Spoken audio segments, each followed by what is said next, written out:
You're listening to Lyfe and Shyt. I'm Daneyel Walker. And I'm Tommy Walker. Join us as we talk about our journey overcoming fears, boundaries, marriage, family, lifestyle, business, and whatever other shit you can think of. We're individuals that came together to create one unit with one mind and one goal.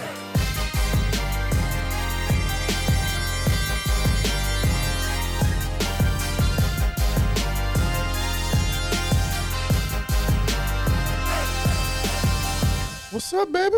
What's up? With your quick gulp. Gulp. You heard that? Heard it.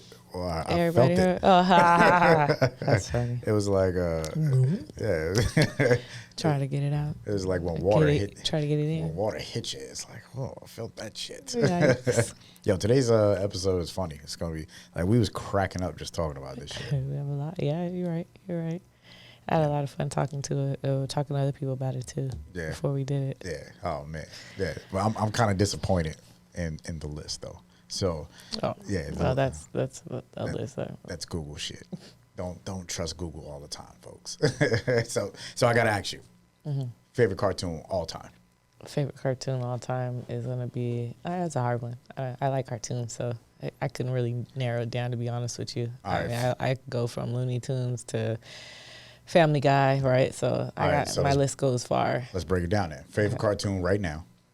I would say Big Mouth. I can agree with you. All right. Because I laugh long and hard, right? And then favorite cartoon growing up.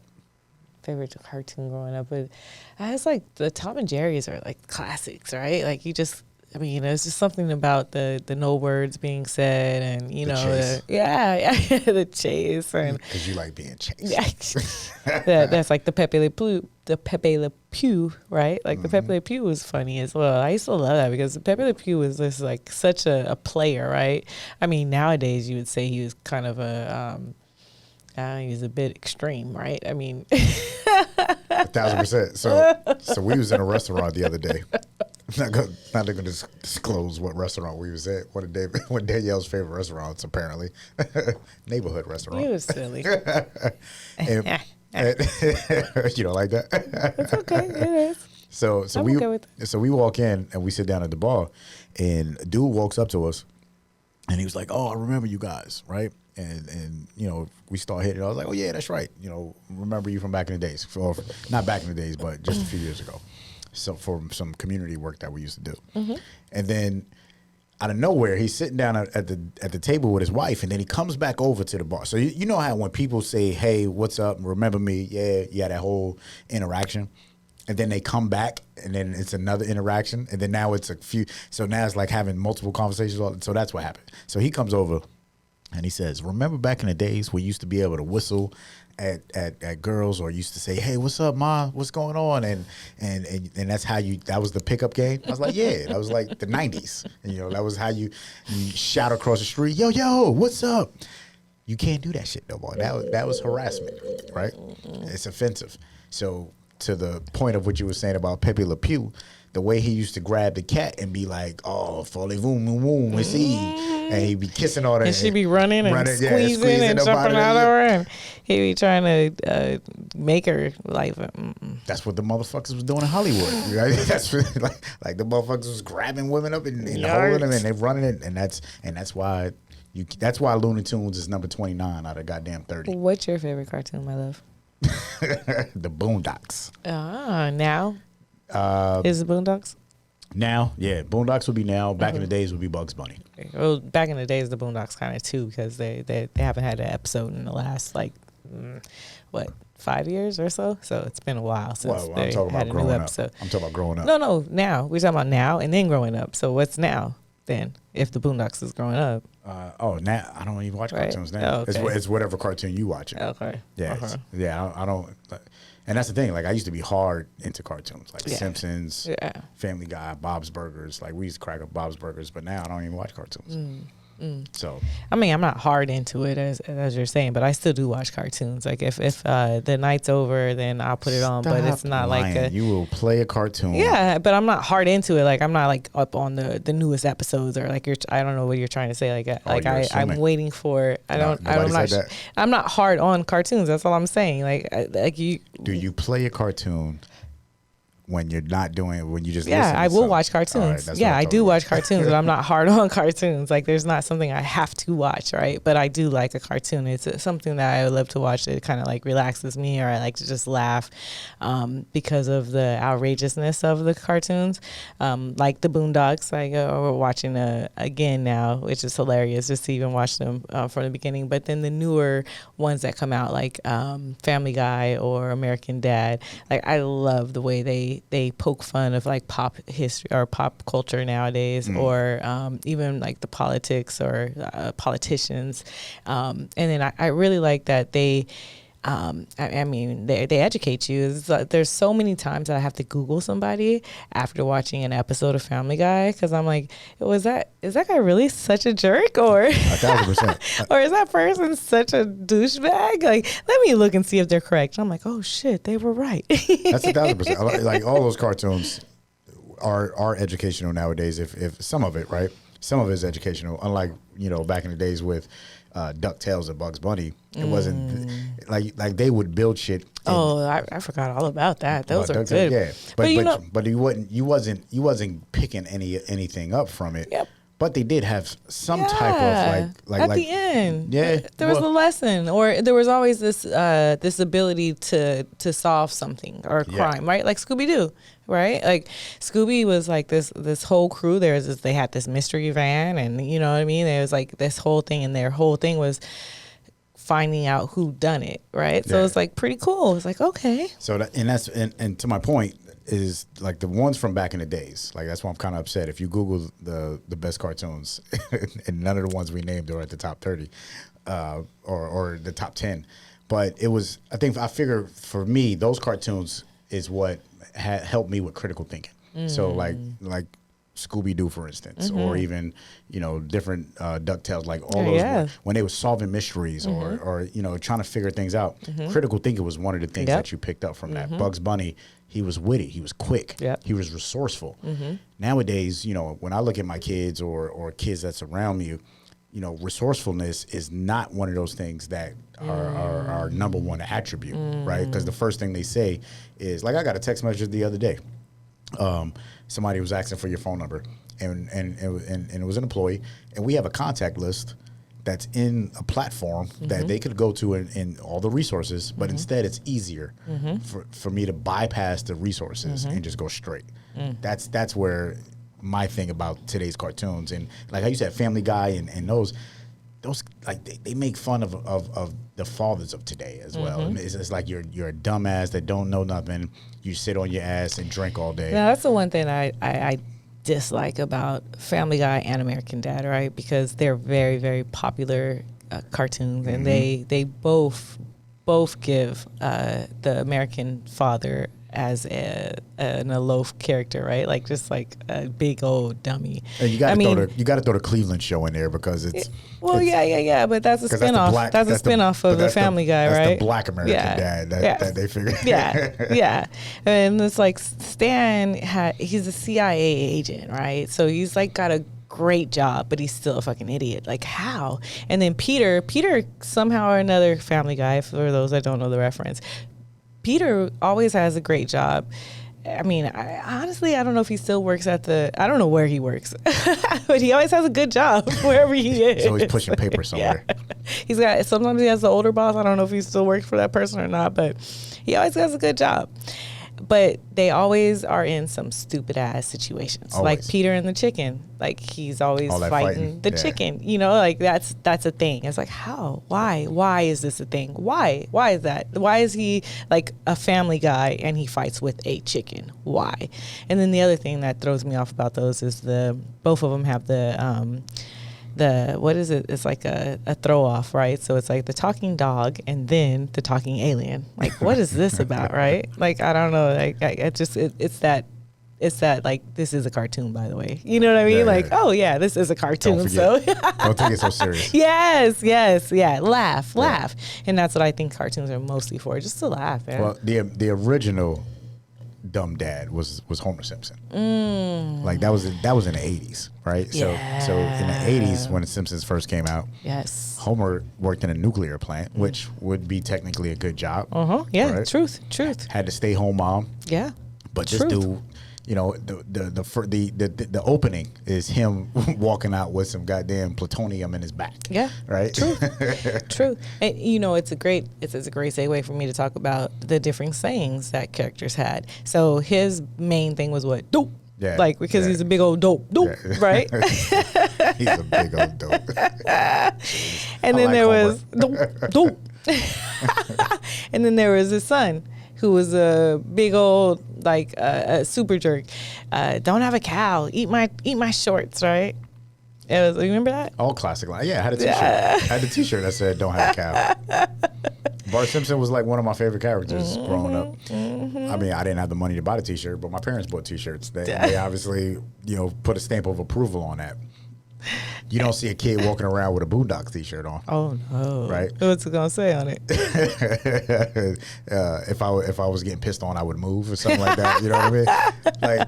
Like the boundaries that cartoon has pushed is so impressive. Yeah. You know what I mean? And just the talent that was behind it. Yeah. If you've never watched the Boondocks, I don't care who you are, where you are, you got to watch it, because one of the things that Boondocks teaches is how to stand up for injustice, right? Because it pushes the boundaries on speaking up injustice. I mean, from politics to race. You can't get any other cartoon, but of course on the other side of that is super offensive. It could make your skin crawl. Well, if just you're like not. the Simpsons, just like that. Like they've all had their super offensive types, but this is just geared towards black folks. That's why it's way more offensive. I remember being in church and them saying never watch it. Right when I was in church, I did not watch the Boondocks, and that's because they told me not to. Yeah, I didn't watch it until we were married and long away from the church because they said that it was just improper to watch. That was that cult life. Huh? Yeah, it was. That's a different episode. But no, for real, they told me not to watch it, so I didn't. And then they like watching it, it was like, oh, you should feel some kind of way, you know. And it wasn't until I was all the way fully removed from the church and I was able to actually have a great laugh, like and take it as it is, right? And not to take it too seriously, right? Yeah. Like I was saying, you gotta laugh at yourself. I mean, and that's kind of like laughing at yourself because it's 1,000%. putting, and I believe that's kind of like what a lot of these cartoons do, especially like The Simpsons and stuff. But it puts our atmosphere and what's going on in the world kind of under a microscope and makes fun of it, kind of like exactly what comedians do. And it makes it lighthearted, and it's easier to kind of digest that way, right? And then it's funny at the same time, but then you get it, right? So it breaks it down. So it's like, it was confusing to me, but now I get it because the cartoon kind of broke it down, which leads me to, which is funny because I brought this up this past weekend, and I was around amongst a ton of women, and I'm like, and I'm one kid. She's like 26. And I'm like, what cartoons did you guys love growing up? And we went to educational cartoons, and we talked about, I don't know if you even remember this because you're kind of young as well, but like a bill. What does it say? And that's how you make a bill. It was like, and I'm a bill or something like that. Like Remember Reading that? Rainbow or something like that. No, it was a. It's so funny because the young girl said, "You guys watch that as a cartoon?" she's like, they make us watch that in school, and we're like, they make you watch that in school? It was like a commercial. It was like a commercial. It's like in between the Saturday morning cartoons, you had this bill walking up the what was it, like the stairs or and it was like explaining to how a bill happened, and like literally they were teaching us how to make changes as children. They were implanting into our heads how to make things happen, right? And for those that actually took that and implanted, like I remember it and all, you know what I mean? But I was just like, oh, like you ain't in politics. Yeah, exactly. You ain't a district councilwoman. Exactly. But I mean, I wonder how many people it really did empower. Like I learned the process of a bill and how it had to go, like where the steps are because of that cartoon, you know. But And it's funny that they use that now as a tool to teach these kids. I mean, because it was very simple and they just gave it to us. But now teachers are pulling like, okay, let's use this because it works. Yeah, 1,000%. What's funny is how people make fun of the cartoons that we grew up watching, and how some of them was so what's the term? A little pervertish, right? Like how we said with Pepe Le Pew and all the different issues that happen behind the scenes with a lot of cartoons. And is that the reason why they went to anime? So now we got anime, right? Which is completely different from cartoons. Yeah, true. Like we learned this, from talking to both, children and adults that's into both. All in. And anime is like, and if you even try and compare, they look at you with squinted eyes and like will cut you with their eyes. Like, do not compare my favorite anime with your favorite fucking cartoon. Yeah. Like, I almost want to watch anime, but I think I'll go in. I think I might slip. Like, I'll take the Kool-Aid and be like, I'm watching anime. So I'm fine. You say, I'm good. Yeah. So so let's going back to sayings that they say. Do you think that it's strange that a cartoon character that's a big old dog named Scooby-Dooby-Doo would randomly at the end when they win say Scooby-Dooby-Doo? And is that a little bit of narcissistic, like of a Scooby-Doo? Like, what does that mean? You know what I mean? Is he just like would I just be like Daneyel Walker at the end of every podcast, and I just be like Daneyel Walker? So first of all, we got to have more production meetings, because I would have never thought you would have done the Scooby-Doo face. And I did a face? Oh, no, y'all. Shit. And I would have never thought you'd do the hand chop of Daneyel Walker. So you got me stuck there. What I thought? No, it's branding, and it sticks with you. I mean, the top of the list is SpongeBob. What the fuck does SpongeBob do? I can't stand a SpongeBob cartoon. He didn't have anything. He didn't do any, like, he ain't say, oh, this is SpongeBob, or... Oh, I think I know I have an inspiring quote from SpongeBob. Really? Yes. I mean, but he oh, I'm ready. That was his thing? I'm ready. He said it 3 times in a row. See? Like, I remember Scooby-Doo saying that. Or even like Barney Rubble. Like Barney Rubble, Fred Flintstone, like they always had their... No, Scooby-Doo. Yabba Dabba Doo. Yeah. Same like Flip, right? Exactly. No, but SpongeBob was... He was different. I like SpongeBob because it took you to, I don't know. He was a different character. No, he was a different character. Okay, like, so one of my favorite SpongeBob episodes is when they were looking for barnacles, but barnacles was a bad word, right? So it was like, are you serious? Yeah. It was the greatest episode ever. It was like these barnacles, and they were like, ooh. It was like saying damn. Like as a kid, like you saying, can't say damn. It's like hell. saying shit or damn, or like, even worse. No, it was like in your house, you couldn't curse, but damn, hell, and ass was the 3 words that, or bitch. Like if you could, like you had to try and, like a lawyer, you had to prove to your parents it's in the dictionary. I could say it. It's technically not a curse word. But I remember 18 years ago, Danielle introduced me to SpongeBob SquarePants 18 years ago. And I was like, and she laughed just like that watching it. Like she would chuckle like that. Yes. And I'm like, what the fuck is this? I watched it with my kids. It was hilarious. Like, what are y'all watching? Mm-hmm. And I just funny. I just couldn't get down with it. Funny. I watched it. Yeah. But I was just like, this shit is so corny. It was very corny. You're not lying. You are not lying. Just watching them when they got hooked when everyone was fishing. They're like, let's go, get hooked, and they get hooked. Whee! Yeah. You just don't get stuck. So I like, and now I don't know, and I don't even know why cartoons nowadays like to compare that to like Bob's Burgers, right? It's like I love Bob's Burgers. It's like too. I don't know funny. What was it about Bob's Burgers that had me like, this shit is fucking like. But yeah, you made me watch Bob's Burgers. Yeah, I was like, oh. I don't know. Maybe because he's an entrepreneur, just like he out there just trying to hustle. Yeah. Like, that's real. Like to me, if you look at Bob's Burgers, it reminds me of a dude that owns a burger joint that lives in Brooklyn next to Coney Island. Yeah. Oh, and it was above the burger joint, and he's just trying to raise his family. He worked with his wife, so yeah, definitely.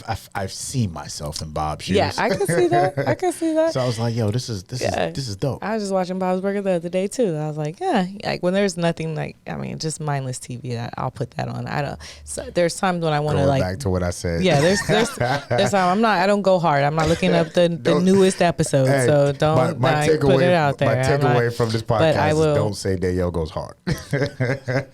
I didn't say I went hard. I just said, you said I don't go hard for it, and I agreed. I don't either go hard. So another saying that I love is just keep swimming from Dory. And I love that. I have actually like flipped that 1,000 times. It's like, just keep drinking, just keep drinking. Yeah. And I remember someone even coming to me afterwards with being around amongst me and my friends and being like, what did that mean? And I'm like, oh, it's just a saying that we say. And I had to explain, like, Dory, who was like, just keep swimming. It's like, just keep swimming to get away from it. Like, just go, you know. Which comes from Nemo. So for those that don't know, right? Yes, yeah. Finding Nemo, Dory. Yeah. Oh, I just said Dory. Yeah. Okay, so you gotta know. Because Dory did have a spinoff, right? Yeah. Did she? Yeah. I don't remember that. They did a little Dory joint, but it came from Finding Nemo. How cool of you to know that. Pixar did a great job with their cartoons. Pixar is amazing. Pixar broke off, right? Pixar did Bug's Life, Pixar, and then they like to reference their cartoons in. Like, I loved when Pixar started. Because they're pretty G with it. And I actually just seen a Pixar movie last night, which was the Bug's Life. It was Lightyear, right? Buzz Lightyear. No, it was just the name of the show is the name of the movie actually is called Lightyear, right? Okay. But it's about Buzz Lightyear, and it's funny because we're watching and Buzz, he like comes out of the spaceship and he pulls a wedgie out of his ass, right? And I'm like, did he just pull a wedgie out of? But that's Pixar. Like, I love that about Pixar. And then in Ants, Sylvester Stallone plays one of the main ants in Ants, and he says, "What are you bitching about?" And it's like, what? And I mean, here I was a young mom, and I mean, watching these shows these cartoons, these movie cartoons with my children.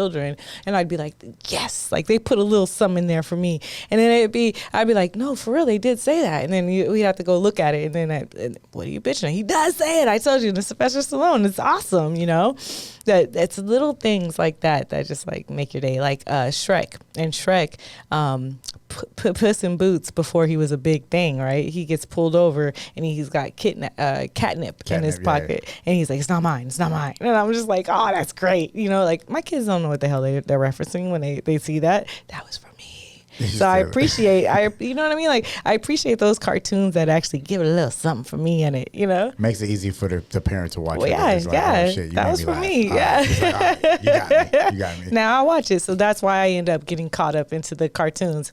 Right. And I appreciate the cartooners that do that. So let's go raunchy cartoons. And I want to hear your interpretation or how it made you feel. First one is Beavis and Butthead. Beavis and Butthead, I didn't feel was raunchy, just stupid. It's just like stupid. Like, come on, guys. Like, that's just super raunchy. It's just like that. To me, that's boys being boys, unfortunately. Like, I'm not trying to say that girls is like, oh, it's just boys being boys, but gross boys being gross boys. You know what I mean? Like, blowing boogers on each other and literally like watching each other kind of jack off is what I think of as a Beavis and Butthead. Stupid. That didn't happen, but all right. No, but that's where you go. You know what I mean? Like, they probably had little jack off circles. I'm just sorry. When they was making it, the creators. Gosh. I mean, if you think of the cartoon characters, then them. Yeah. Not the creators. All right, South Park. Same, no. But just small people doing it. They were on their way. They were the kids that grew up to be Beavis and Butthead. Did you watch South Park? Yeah, I did. Okay. Yeah, I loved Kenny. I loved all the little. They were stupid though. It's just like. It's almost too far. Like, come on, Well, all right. So then today you said Big Mouth. Uh-huh. All right. No, Big Mouth is educational. It's nothing too far Super about raunchy. that. Yeah, it's raunchy, but it's not too far. It's not unrealistic, right? Oh, it's 1,000% unrealistic. No, it's so realistic. If you're a young woman and you watch those, like as a young girl, if you actually watch it, yeah, you'll laugh, but then you'll think about it. Like you have a yeast infection and you've seen the episode that's all about a woman having a yeast infection, then you're going to be like, oh shit, you know, because literally no one sits a woman down and says, this is what a yeast infection is and this is what will happen. No one sits a woman down and says, this is an orgasm. Like we've talked about it, right? No one sits young men down. Perhaps you have this young, like the birds and the bees, but to me, Big Mouth is sexuality in your face, and it's teaching you all of that in a funny way though, right? and on a kid's level. So in a kid's level, the hormone monsters with all the dicks, yeah, all the baby dicks. that's where Extreme. that's where they say it's still a cartoon. That's like that's the Roger, right? Okay. That's the alien, that's the Brian, that's the dog, right? It's the Okay. hormone monster. It's like it's still a cartoon, so don't take this too serious. Family You Guy, know what I mean? yeah, Family Guy, the old guy. Okay. The old guy is a bit creepy. Yeah. And then I often find myself laughing and then being like, I shouldn't have laughed at that. All like, into Peter's son. What's Peter's son name? Chris. Yeah. So one of my favorite, but I shouldn't be, is like when he's calling Chris, right? Because Chris used to deliver the paper to him, and then he's like, Chris, I ain't seen you in a while. And then it's like the next one, it's like beep, and it's like, Chris, where are you? And then it's like beep. Bring your ass here. It's like, beep.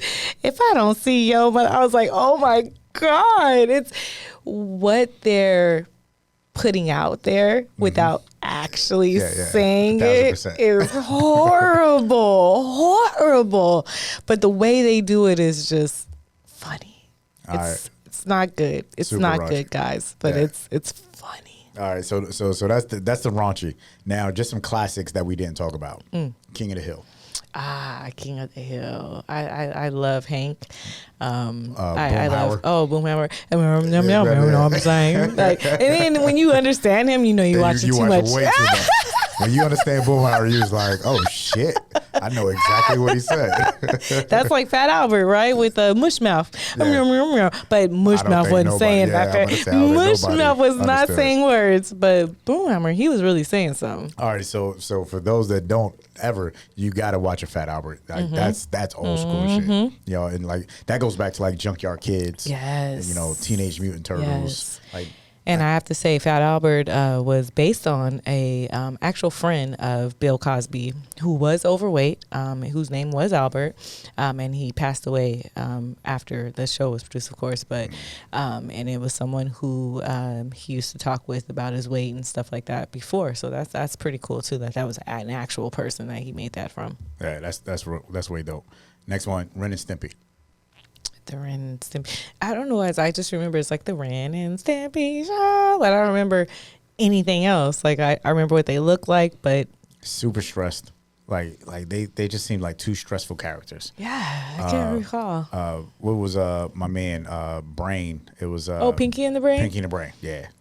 Pinky and the Brain was amazing. I was That like, was what are dope. we gonna do tonight, Brain? Mastermind shit, right? What are we gonna do tonight, Brain? We're gonna try to figure out how to take over the world. It's like, and this having like Pinky and the Brain were definitely masterminds, and they were just like the best couple, like or partner type of I'm about to right? say, Yeah, couple. They were partners. Partners. Or were they? No, I'm just playing. You silly. You never Just know. kidding. You never know. Oh, that's funny as shit. So for me, you know, I feel like now, you know, shout out to everybody that watch anime. I haven't crossed that bridge yet. No, I haven't watched anime. When I was, you know, back in the late '90s, mid '90s, I would say, you know, there was some anime that I came across. I just didn't go down that rabbit hole. But for cartoons wise, right? Like that's where, you know, my experience comes from. I feel like cartoons is one of those things that played an impactful moment in my life. And one of the things that you know, I said earlier that it helped me with being witty. It helped me about being resourceful. It helped me about critical thinking. And one of the other biggest things is being ready for different challenges. Like, because every cartoon that we've ever watched, growing up. There was always a challenge, and then there was the obstacle of that challenge, and then it was overcoming it. And to me, that's kind of what life is all about. Mm-hmm. And cartoons just kind of made that humorously funny with all of those. And even today, cartoons is the same way. It's a challenge, like how you talked about with Big Mouth. Mm-hmm. You got these challenges that you go through. Parents don't have the opportunity or the words to put it all together. So we have these cartoons, that kids watch and they learn from them shits. And that's who it's the character that's why we have jokes. That's why we laugh. That's why we make fun of shit. Yeah, and that's why I love cartoons even still today. Yeah. I love it. Cartoons give me, they keep my creativity going, right? It's like you see shows like House where he's in the midst of this huge case, right? And then when he's doing regular shit, it's when it pops to him like, oh shit, that's the answer. To me, that's cartoons, right? Whenever life has me kind of bound down, then I could pop on any of my favorites and laugh my ass off, even ones that I've seen before, like the Boondocks. It's just that little bit of funny that just takes me right there. And laughter is one of those things. It's like it's a healer, right? So laughter, when they say laughter is the best medicine, it's a real thing. It's not just a saying. So to laugh and just to laugh openly and just have a great time with it, I think that's what cartoons gives us. And watch cartoons, laugh, and have fun. Enjoy life. 1,000%. And enjoy our podcast. This is Lyfe and Shyt. I love you. Love you. Do us a favor. If you enjoyed this episode, please subscribe. Leave a review. Let us know what your thoughts are. That's the only way that this show is going to be successful. And we appreciate you. Talk with you next time.